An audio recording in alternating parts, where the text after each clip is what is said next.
At makakasama natin ngayon ang volleyball analyst na si Mozzy Ravena tungkol sa umiinit na Final Four Race sa UAAP Women's at Men's Volleyball Competitions. Mozzy, welcome back to the score. Hey, hi, Good to see you. Long time no see. Oo nga. Salamat at dumalaw ka. Alright, unahin natin saglit ang men's competition at medyo humihigpit na race, especially interesting to see NU soon to go up against Ateneo.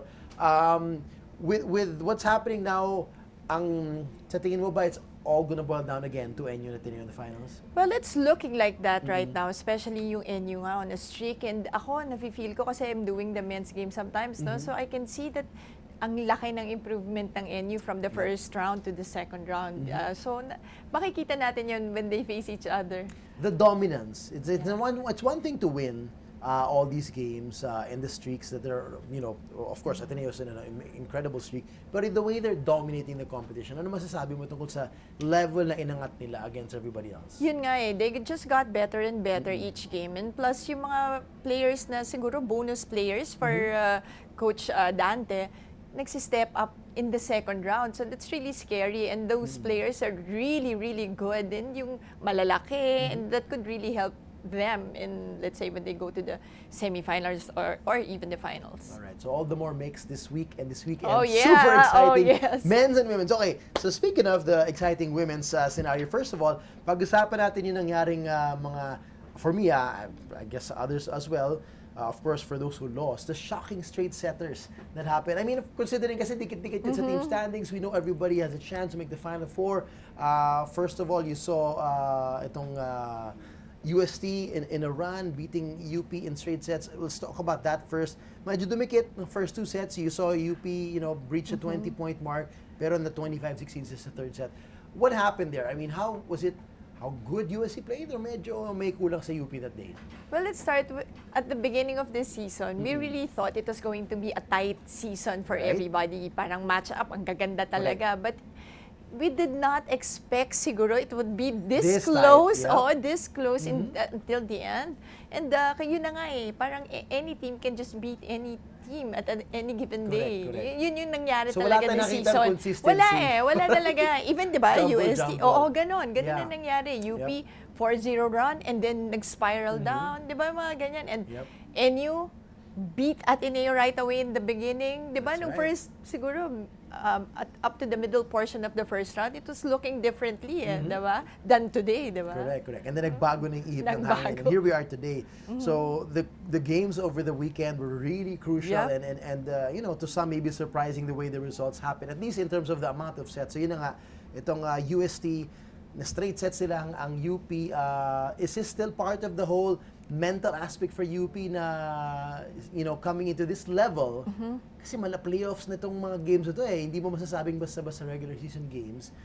Is that one of the factors for them? But they're not used to this kind of pressure. We were talking about it when that spiral happened to UP. Siguro nga yung mental toughness is really important also. And last game, Boom and I also talked about it. Sabi namin, alam mo yung emotional aspect of the game, especially it's a women's game, is so important right now, especially going towards the semifinals.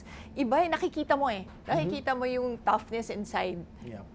Well, for UST, what's their secret right now? What's been one of the things you've seen that's helped them really jump up their game and play big in crucial games naman? What's funny about UST, because they just hang in there. Yung parang under the radar sila while Ateneo was there, LaSalle was there, UP was really playing well. Yung UST, they were just trying to win every game that they can. And suddenly, sila na yung in a better position among the diba, yung four na still in contention. Well, they're at 8-5 right now, just to give you for those who are not aware. So Ateneo and LaSalle tied, well, not tied, sorry. Ateneo's 11-1, DLSU at the same. 11-1 as well. So and they're both playing, of course, each other soon. So that's one big one, of course, for number one seeding. And I guess psychological edge. Yun naman lang yun. And pride. Kasi hindi mo naman masasabi yung 3 and 4 na mas favorable na mga kalaban. Tsaka parehong twice to beat. Correct. Diba? So that's a done thing. And then, of course, you got the FEU and the UP, all tied at 7 and 6. So medyo wild yan. Pero bago natin pag-usapan yung scenario na yan, I want to get your thoughts on the, that win of the FEU naman against their last game was against NU in terms of straight sets din. I mean, we've seen NU play so well, and then they again have an inconsistent bout, and we keep hearing Coach Roger whine about that as well. Yung consistency factor na frustrate din siya.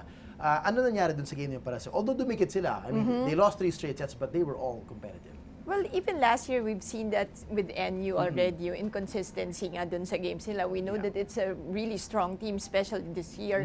And yun yung against FEU. Ang FEU, halos pawala na eh. You know, paalis, kung natalo sila doon, they're gone, di ba? Exactly. But beating NU in 3 sets is another thing. And now, ito na nga, nag-jumble na. And I guess yun, ganun pa rin yung problema ng NU, no? The inconsistency really of their game, their, again, yung mental toughness nila when they come into a game. And maybe yung execution din sometimes. Sometimes they will execute well, sometimes they won't. So, kaya siguro frustrated si Coach Roger. Siyempre, you do that in practice naman, pare-pareho lang. But when the emotions are there, when the pressure is there, correct. it's different. It's a different ballgame. Exactly. Okay, so here's the interesting thing. You've got FEU na sabi mo nga, nakala niya na wala na, if they lost, they were gone, di ba? But they get this win. Anong klaseng momentum and confidence boost na maaring madala nila coming to their next big must-win game, going in, they're up against UP naman? Yes. It will complete a comeback for FEU, diba? So, yun lang eh. Parang wala na and then suddenly, just one more game and they can really make it into the Final Four. So, that's, I think, no, that's enough motivation already for FEU. While, yun na nga, again, emotions will come into play and pare-pareho kasi yung problema nun eh, diba? Like, to me, no, UP, FEU, and NU, parang ganun sila, yung medyo kailangan yung emotional... The talent's clearly there. Yes, exactly. The skills are there, the yes, players are all good. Sila, But I guess, yun na nga, when they come into the game, anong state ba? Diba? Yung emotions nila, yung yung mental toughness nila. So what state will UP be in? This is a big challenge for them. They're still in it. But they've had such a, Roller wild coaster, ride this whole season, from the streak up, then the streak, and the spiral down. But in essence, it's one more game.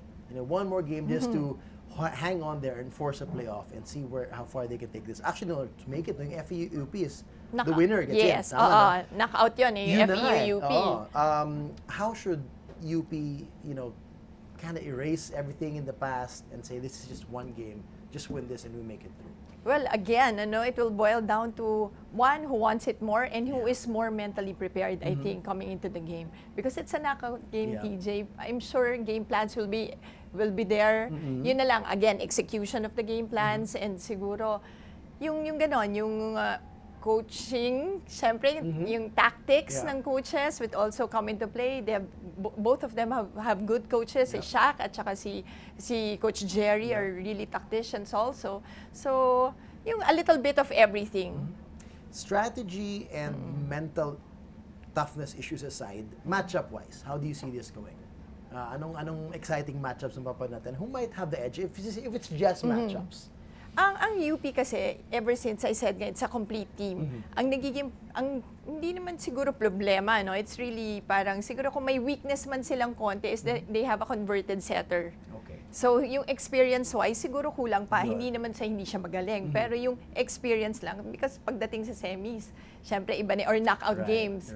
Yung syempre, yung pagka-veterano, lumalabas yan when it comes to those kind of games. So, on the other hand, FU has that. Pagdating sa setting naman, dalawang setters na magaling ang ginagamit ni Coach Shaq, so he has that luxury. Yun lang, yung tutulong siguro kay Bernadette Pons, yun ang magiging important for FEU. Alright, now UST versus NU, this is the big one for NU. They need to win this one just to at least force a playoff. No? Right.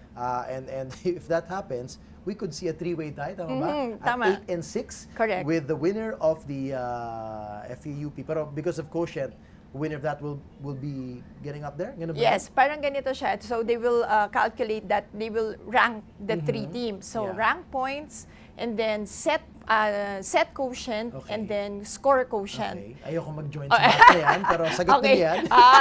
So yung number 3 stays. Okay. Yeah, obviously. And then, if you rank first of the 3 tied, that means you're number 3. So, hindi na kailangan mag-playoff. Hindi na. So, number 3 stays, playoffs si 4 and 5. Yun. And so, most likely that will be, kung manganalo nga ang NU, that could be UST? Could they drop to the playoff? Ang in UST kasi is I think in a better position. Yun na nga eh. Because okay. alam mo magiging important ngayon yung mga 3-game wins mo. Mga 3-set wins mo. Okay, Because yes. kasama siya sa That calculation. weighs more. Ay, magulo. Okay, I don't want to get into the math, but okay, the point is they're all still in it, and basically, this is not labeled the semifinals yet, but the way you see it, the way the pressure's there, ito na yun. Oh, The remaining games, aside from the psychological game of Ateneo and Lasal, pero the way you see it, ito na yun.